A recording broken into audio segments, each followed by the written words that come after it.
Good morning, Malacañang Press Corps. Let's welcome for today Presidential Spokesperson Harry Roque. Thank you, and good Tuesday morning, Philippines, and good morning to the ladies and gentlemen of the Malacañang Press Corps. Yesterday, Ambassador Zhao, the ambassador of the People's Republic of China to the Philippines, had a courtesy call with the president at about 3 o'clock in the afternoon.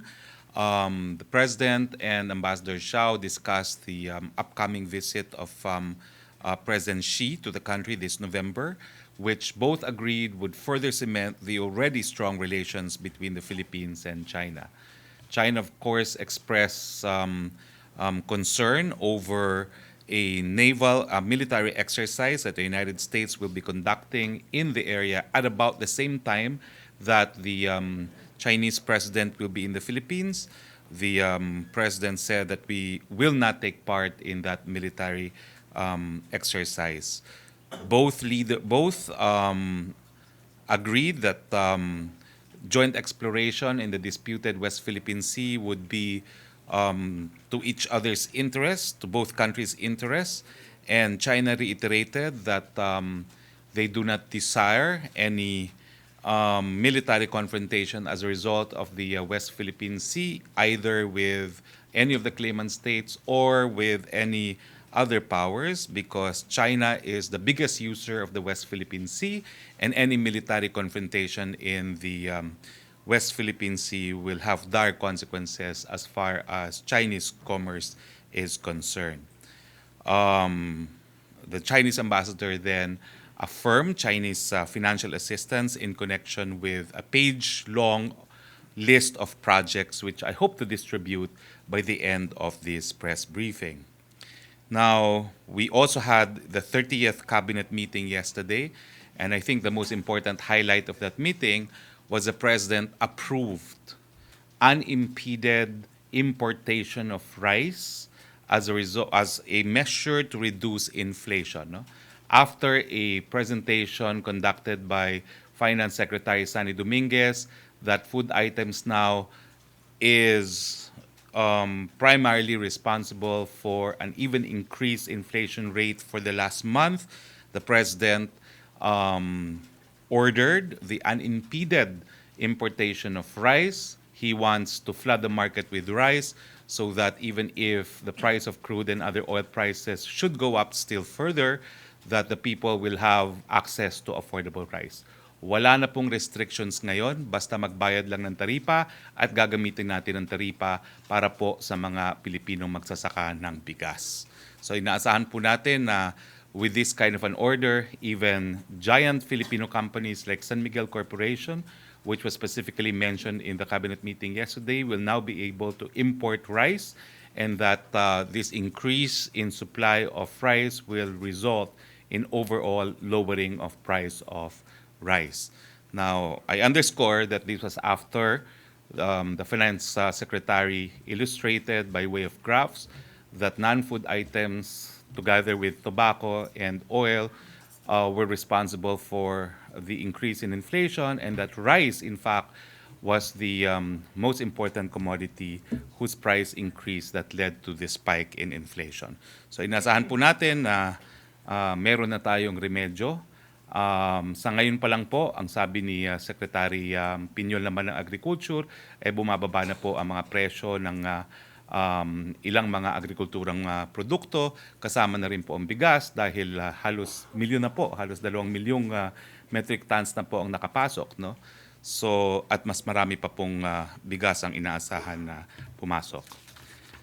Now, nakikiramay ang palasyo sa mga pamilya ng mga mahal sa buhay na naiwan ng 5 Philippine Drug Enforcement Agency personnel na pinatay sa isang ambush sa Lanao del Sur noong Biyernes.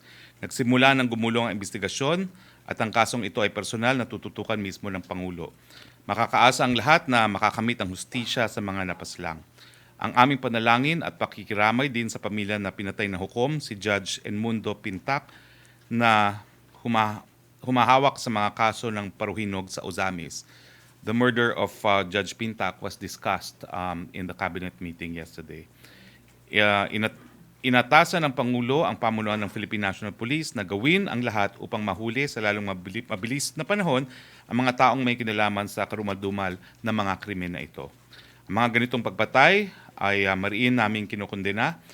Ang mga ito ay patunay na totoo ang panganib na kinakarap ng ating mga otoridad sa pagsukpo sa ipinagbabawal na gamot.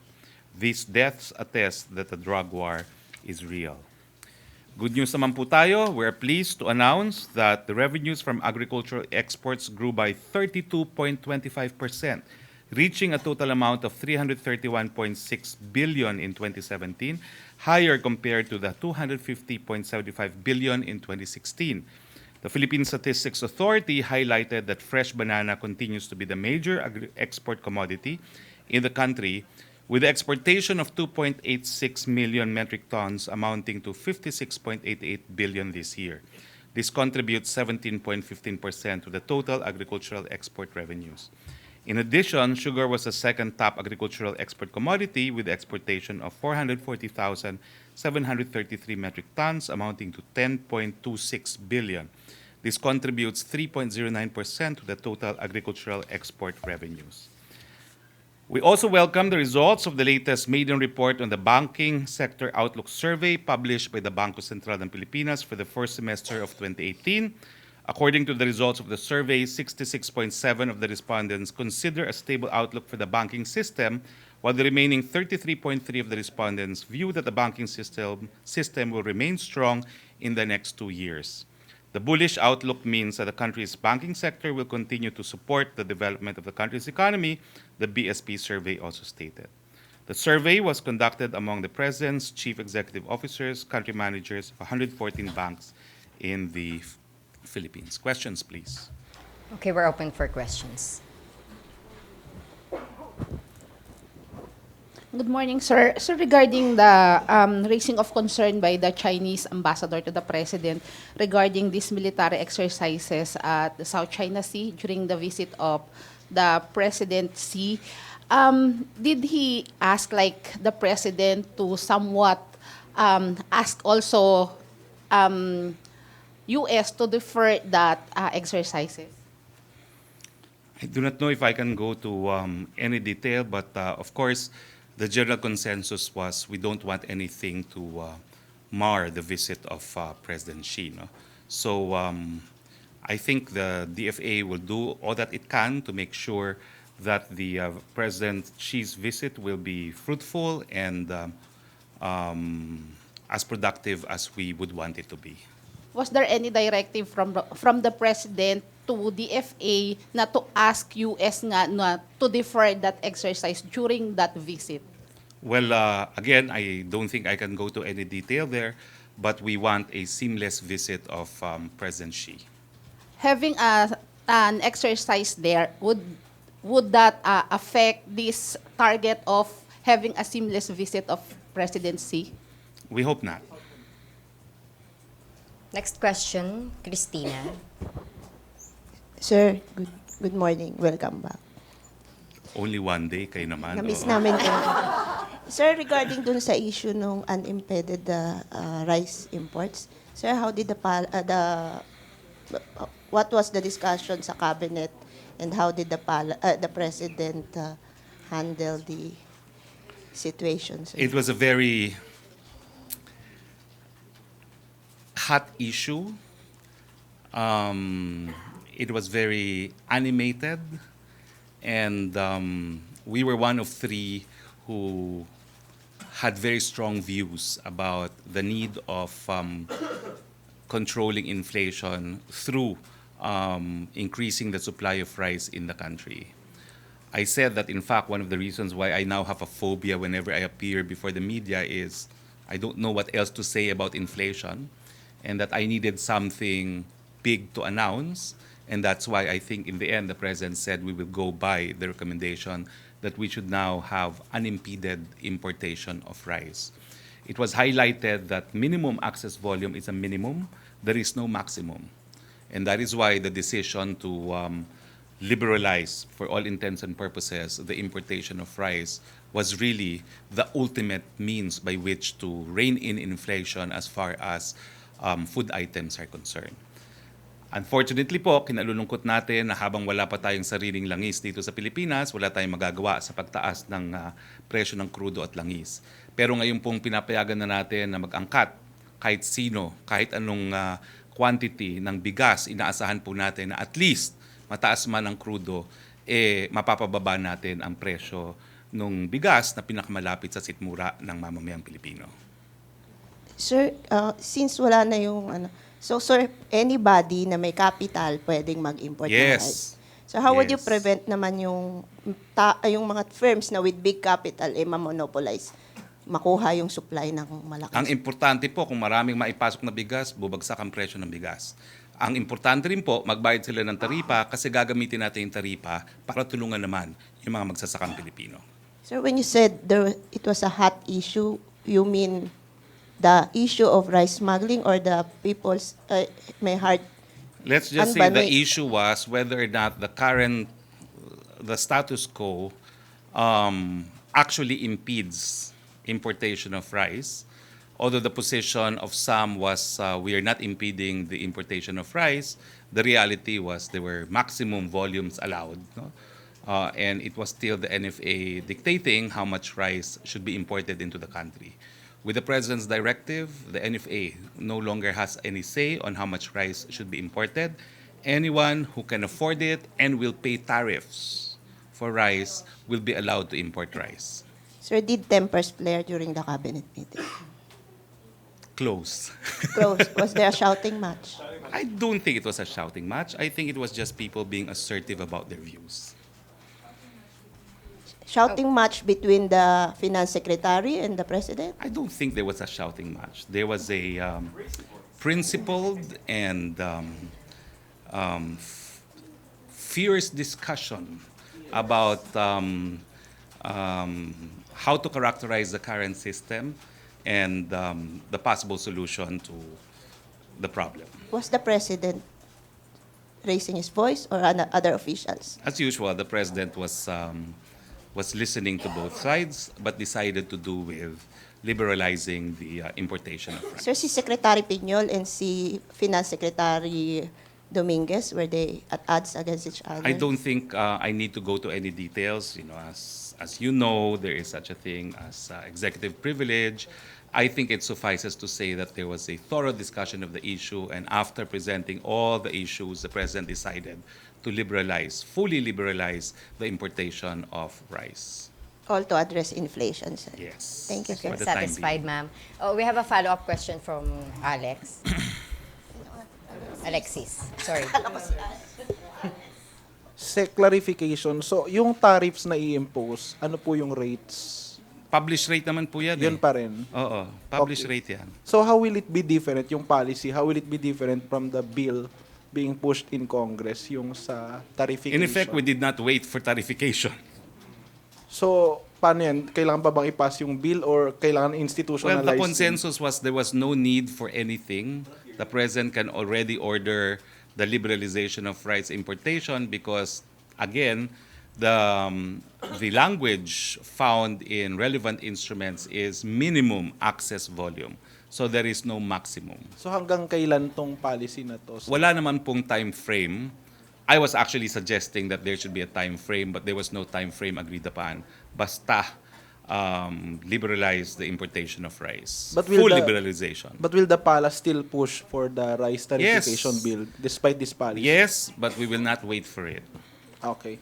Thank you, Sec. We have a question from Ina. Hi, sir. Sir, ano po ang pagkakaiba nito doon sa administrative order which already approved basically yung removed the non-tariff barriers? Kasi po ngayon, meron pang accreditation ng importers. Meron pa ngayong dapat order from the NFA Council kung ilan ang iaangkat na bigas. So with this order of the President, wala na pong ganyang mga restrictions. It's a free market now for rice. Wala nang accreditation, wala nang permission. Well, of course, they need to procure import permits, no? Otherwise, baka magka-problema sila. But no one will have to approve the importation anymore. Basta they comply with the documentary requirements. Sir, what function ng NFA, bale, ang mawawala doon sa process? It no longer has the power to accredit who can import. It no longer has the power to determine how much to import. Okay. Sir, what effect could this have on local farmers? Well, sa ngayon po, wala naman po dahil mataas nga ang presyo.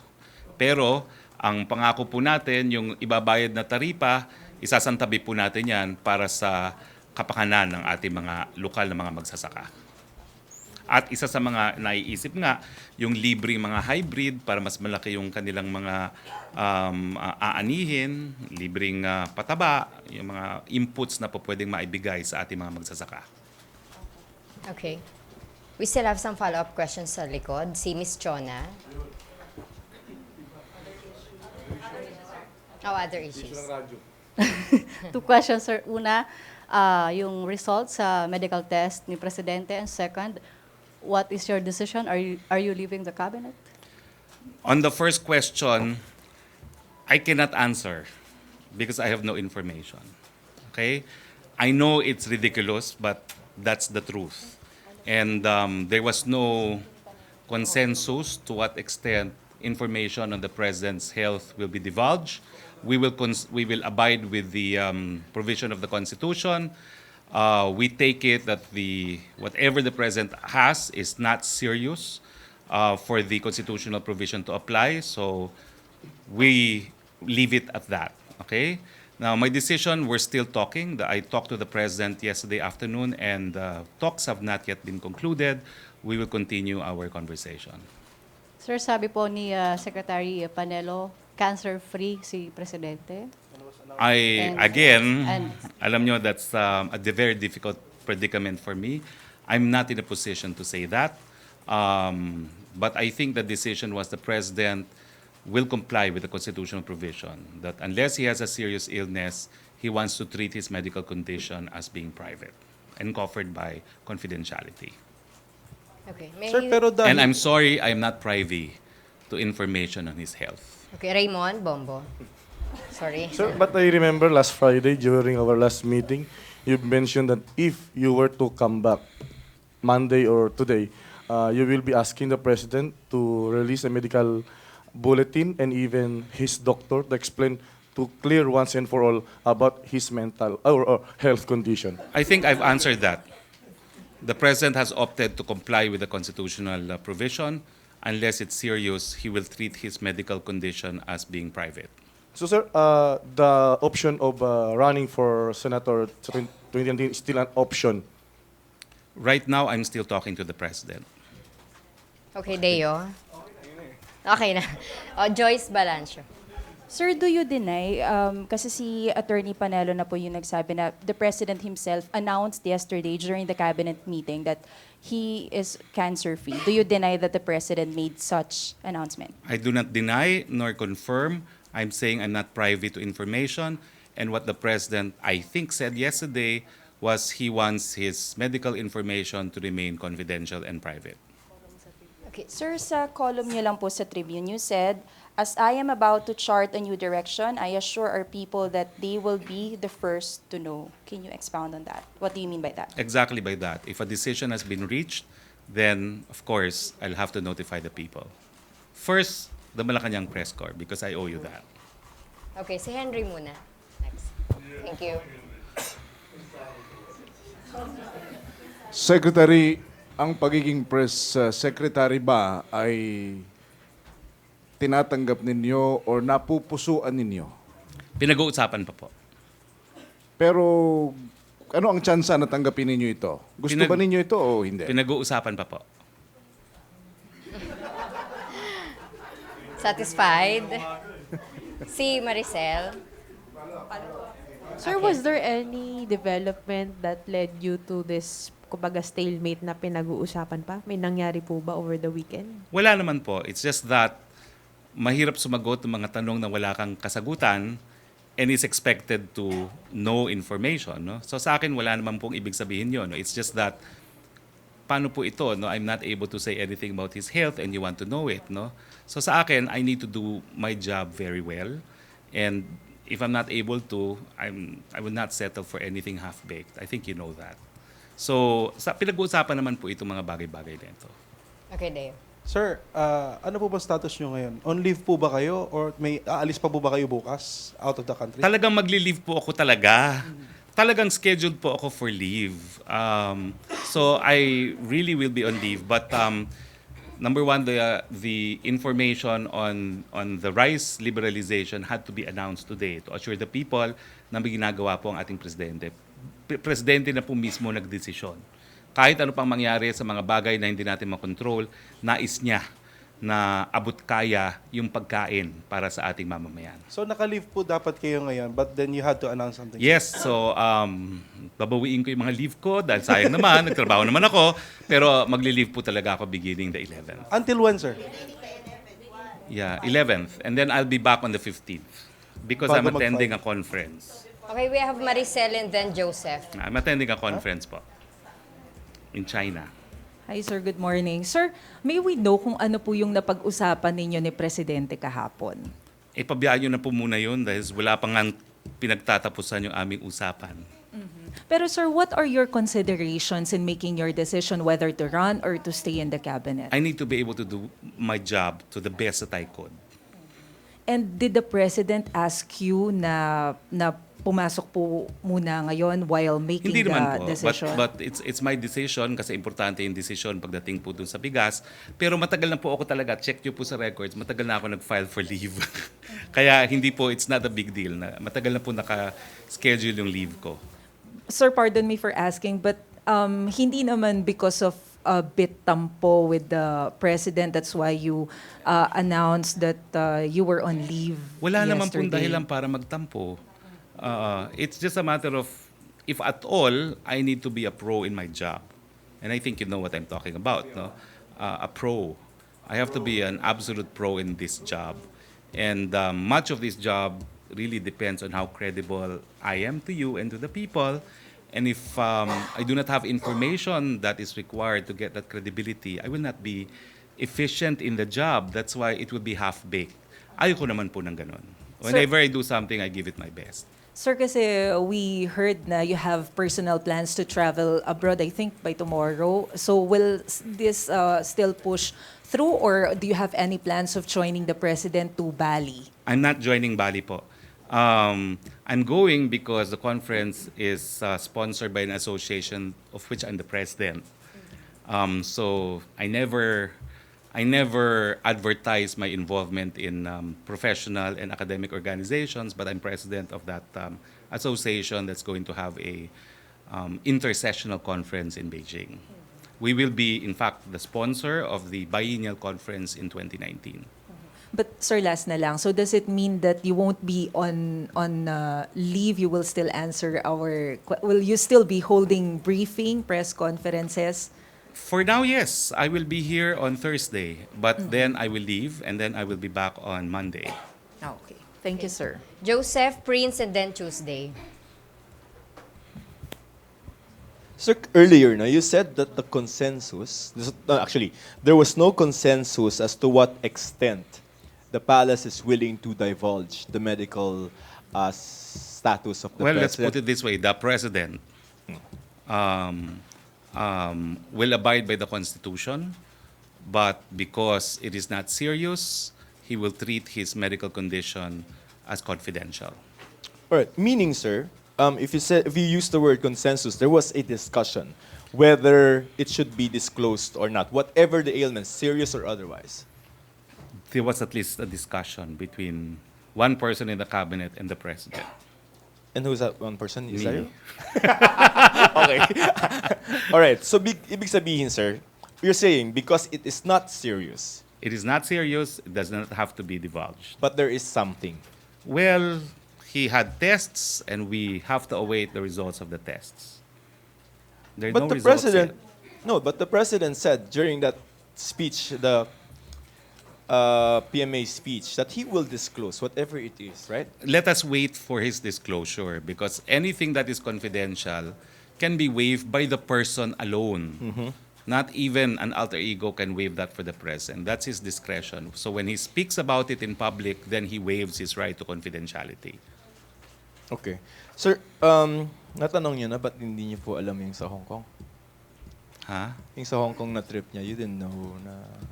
Well, the truth of the matter was I knew he was going abroad. I knew that, Okay. but I did not know where. and for what purpose. So when you said... All I know is it's for the daughter. Uh-huh. So when you told us it's Davao, what was that? He was in Davao at that moment. Tricky, you're alone. No, no, no. No, huh? He left Sige. from Davao. He left from Davao. I don't know exactly when I said he was in Davao, but from Manila, he left for Davao. Again, I am not prone to lie. Either I will say I do not know, I honestly do not know, but at that point, he left for Davao. Sir, given what had happened in the past week, do you think he can still be effective? That's why I'm talking to the president. Are there things that kind of hinder you from performing your job? I think I've answered that earlier. Okay. I want to do my job the best way I can. And I will not settle for anything half-baked. So if I'm not able to give correct information as the people need it, that will not be performing my duties. Yeah, did you tell that to the president? I think he knows and he understands my sense of professionalism. And what did he tell you? Nothing. He just says, I'm not willing. I mean, for all intents and purposes, it remains confidential. What do you mean I'm not willing? It remains confidential. He will not divulge details. Okay. No, but to your... Even to me. Hindi sir, ibig sabihin yung sentiments mo No, about... well, this was actually a public discussion, ladies and gentlemen. It was not a one-on-one discussion. It was openly discussed. Okay, Prince. Sir, I'm sorry, I just have to ask this again. What would convince you, sir, to stay in the cabinet? That's between me and the president for now. Sir, how true that you shot a campaign advertisement over the weekend, sir? Well, you reported on it. Well, the truth is, I shot it because it's been paid for. And, we've had plans. Whatever's happened in the last few days were really major deviation from plans that even the president knew about. Come on, for the past 5 or 6 months, he's been calling me senator. He's been, for all intents and purposes, endorsing my bid for the Senate. So I was taken aback with his statement also with PMA alumni. So it was a game changer, so to speak. It was a change in tone. But I think there was an agreement on what I would be doing ahead of time.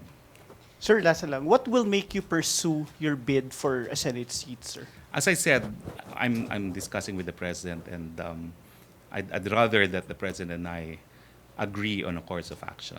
Sir, can we get parang a categorical answer by next week, sir? As to your... Of course, because the political- filing is next week. So there This would week, have to sir, be- this week. Probably not. Okay, so maraming question kay Spokes. Christine, and then Ina, and then... okay, si Christine muna. I'm just gonna ask. Sir, yung sa what's this? Will the president issue an EO on that full liberalization? I asked, and the consensus was there was no need. Because there was only, the provision found is minimum access volume. So the president has already ordered unimpeded rice importation. So it means effective today. It was effective today, yes. And anybody can now import. Yes, provided they get import permits, of course. Okay. But Ina. there will be no requirement for the issuance of import permits. So anybody. No accreditation, no authorization. Sir, dun sa campaign ad nyo po, you said it's been paid for. I'm just curious, paid for by a supporter?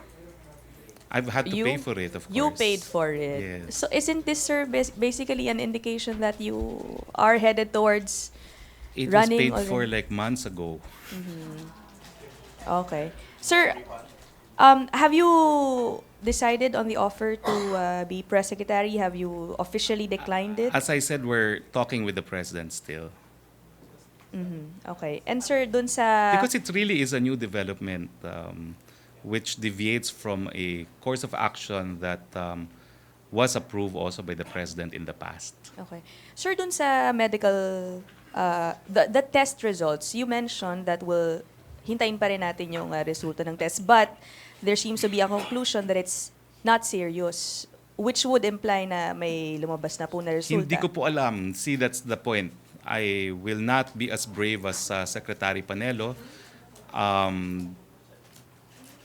I did not hear that categorical statement, and therefore, from the general actuation of the President, I take it he is not waiving his confidentiality to medical information. So we leave it at that. Okay, even USEC or Secretary Anyo, in an ambush interview earlier today, confirmed that the President made the announcement. Sabi po niya, and I quote, doon sa cabinet meeting, in the middle of the meeting, sinabi niya na, by the way, I had my test, and sabi niya the test is negative, at nagpalakpakan pa daw po yung cabinet. Were you there or you weren't there? I was there, but that's I will not contradict that. So the announcement was made. If you were there and you heard it. That's not the complete statement of the President, and I believe it's not for me to repeat the complete statement of the President. So, Because it's covered by confidentiality. are you disputing what No, I'm not. yung In fact, the President said that. All I'm saying is it may not be the complete quote from the President. May follow-up question si Sir, Severina. last sa akin. Since the President dropped the cancer word, just to be clear about it, sir, since may growth, binayopsy po ba yung growth? Again, I will repeat, I do not have access to this information, and I'm very sorry for it. Okay, thank you, sir. Severina, follow-up question. And then Dreo. So regarding your personal plans, will the issuance of an executive order creating the OPS change your decision? Like if the EO would come out before the filing of the COC expires on the 17th, would your decision be changed? What will determine my course of action will be the outcome of my conversation with the President on what I should do. So it's not the executive It's order. not the executive order. The executive order will only implement the creation of a new office, no? But we have an ongoing conversation with the President. Okay, last two si Dreo and then si Joseph. Sorry. Sir, clarification lang po. You said earlier that we have to await results of the tests. But the cabinet officials like Secretary Anyo already is saying that it's negative. So what's the real score? Is there a result of the health tests or that you aren't divulging? Where I stand, I do not have access to this information. But you said we will await for the results. Because So- he said he underwent tests. So he did not say anything about the results of the tests yesterday. My relocation was, he did, but it was not clear. There I are leave it already at that. results. I do There- not know. That's my problem. I hope you understand. The patient, for purposes of medical confidentiality, has determined he will keep it private. It so happens that it's also president. But the Constitution still respects confidentiality because it's only in case of serious illness that he is compelled to waive the confidentiality. Sir, how come the cabinet officials are divulging this information when the president decided that it should be confidential? I leave it to them to explain their declarations. Thank you, sir. Okay, si Joseph and then if we could still allow another, si Joseph muna. Okay. Sir, doon lang sa rice policy po, sir. Kasi the Presidential Decree number 4 states that the power to import rice and regulate its entry to the local market is vested in the NFA. So what will happen to this decree po, sir, if we will not issue EO po, sir? As I said, no, the NFA will have to implement this. Remember, they determine importation pursuant to minimum access volume. So now that the President has ordered trade liberalization, if need be, the NFA would have to allow it. So, sir, ano pong sabi ni Secretary Piñol during the meeting being the NFAC chairman po? Ang sabi naman niya, we are already taking steps to liberalize. And the only agreement was whether or not it was enough steps being taken to liberalize. And so to end the debate, it's now full liberalization. So, in other words, he agreed po dun sa policy ni President, sir. Let's just say the President decided. Okay, sir. Thank you, sir. Okay, so ang last na talaga si Tina. Okay pa yan. Sir, maliban sa inyo, sino pa po ang tatakbo sa administration slate? Hayaan na po natin sila maggawa ng sariling deklarasyon kasi I speak only for the President. Hindi naman po ako spokesperson ng ibang mga kandidato. But do we expect full slate, 12 senatorial candidates? The administration party? Yes, Yes. of course. There will be 12 candidates. Thank you, sir. Okay, Hannah, will you still be asked? Sin RG. Sir, President Duterte yesterday met with Senators Ejercito, Villar, Legarda, Gordon, and Zubiri. Did they talk about tax reforms? I was not there.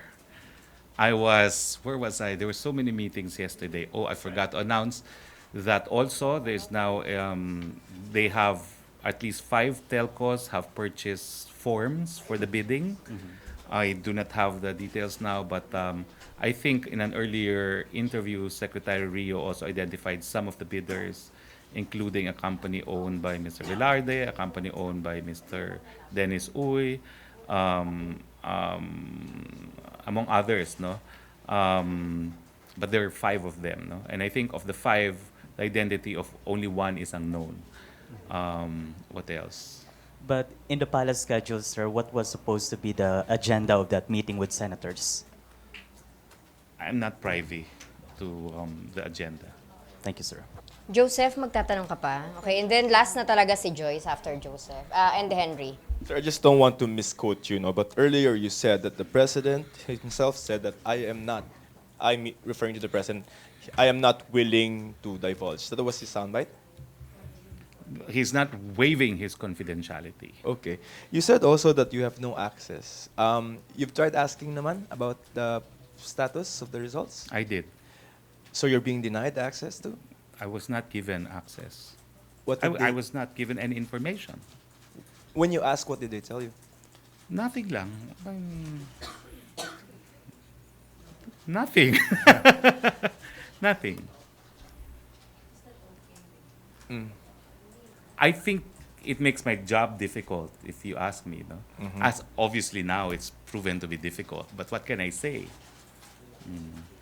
Pero sir, parang may something doon. Kasi parang if it's not something No, to I be... don't think we should give any Okay. meaning to it because confidentiality is a right. There's even a decision involving Naomi Campbell, no, a leading decision. So now the policy on the becomes- extent of press freedom. In that case, the UK House of Lords even upheld a restraint on media from publishing a photo of Naomi Campbell, a public figure leaving a drug rehab facility, arguing that that image is covered by confidentiality. So the policy becomes that unless it is a serious illness, there will be no disclosure from the palace or It the is not president. becomes, it's what the Constitution says. Okay. No, but kasi may sinabi siya na he's willing to disclose and then now. Well, if he says, he waives it to the extent of the information that he has said. Okay. Okay, Hannah, may tanong ka pa? Okay, Joyce, Henry. Paabot na lang po. Thank you. Sir, how many cabinet members yesterday ang nagpaalam na kay President Duterte? I do not know. Actually, there was no one who actually said goodbye to the cabinet. Maybe because there was a very interesting meeting. The rice debate was very animated and colorful. Sir, technicality lang. Sir, during the time when President Duterte was undergoing series of tests like endoscopy and colonoscopy, was he conscious? Hindi ba, sir, pag sa Constitution, there should be an officer in charge na kailangan? And also, when he went to Hong Kong this weekend, was there a need? Or we didn't see the need to appoint an OIC during that time? I do not know if he was unconscious. As to whether or not there was an OIC, I do not think so because he was well. And who knows, he may have designated one that I don't know about. Even, sir, yung Hong Kong, probably he didn't appoint any I do officer not in know charge. that. I do not know that. Let me check. Henry. Secretary, to set the record straight, maraming nagtatanong, mga kababayan natin, kayo ay tagapagsalita ng Pangulo. Pero hindi nyo alam ang nangyayari sa Pangulo at hindi nyo rin alam ito, kagaya nung may caretaker ba, saan ba nagpupunta talaga ang Pangulo. Paano nyo ipaliliwanag sa mga kababayan natin na kayo ang tagapagsalita ng Pangulo, boses ng Malacañang, pero hindi nyo alam ang nangyayaring ito? Well, paumanhin po, pero ganoon po talaga ang mga pangyayari. Kaya nga po nag-uusap naman kami ni Presidente kung ano pang magiging papel ko sa administrasyon. Kasi sa tingin ko nga, dapat alam ko, pero paumanhin po, hindi ko talaga alam. Kaya nga po nag-iisip tayo kung karapat-dapat pa tayo dito sa ganitong katungkulan. Alam ni na Secretary Anyo, alam ni na Secretary Panelo, pero hindi ninyo alam at sabi ninyo wala kayong access. Nasasaktan ba kayo dyan? Hindi naman po, but I'm sad that I am not able to provide the answers that the people want. All right, thank you. Vance. Sir, I have only one question. Sir, kasi nagharap na kayo ng Pangulo. Have you tried asking him kung bakit galit sa iyo mga sundalo? Hindi naman po ako naniniwala na galit sa akin yung sundalo eh. So, hindi rin po ako naniniwala na seryoso yung presidente nung sinabi niya yon. No? I think he was underscoring the fact that he has offered me a job and that he wants me to take on the job. No? I hope I am not wrong in my understanding of what the president said and how he said it. Okay, thank you, sir. Okay, sorry guys, kasi may kailangan pang puntahan unless the spokesperson would like to May isa entertain. daw. Last Sige. na, okay. Sir, yung pong may proposal sa House na if there's going to be a serious illness, a resignation, or death of a president, the Senate President, not the Vice President, will succeed. So, first comment on that proposal. I think Gloria to, no? We leave it so far to Congress because that's the constitutional obligation of the Congress. If they so decide to submit proposals to amend or revise the Constitution, it will come from them if the mode chosen is through a constituent assembly. Does Congress or does Representative Arroyo know something that we don't? I do not know what you are asking. No? Obviously, I'm not privy to many information. Again, I apologize for it. Okay, so pasensya na guys Nonetheless, kasi sir, merong flight na hinahabol Kung anong si... nasa Constitution on succession, it should be followed. That's what's found in the Constitution. It will be followed. Unless amended. Unless the Constitution is amended, of course. The Constitution is the highest law of the land. Okay, thank you so much guys. Thank you MPC. Back to studio, back to Radyo Pilipinas and People's Television.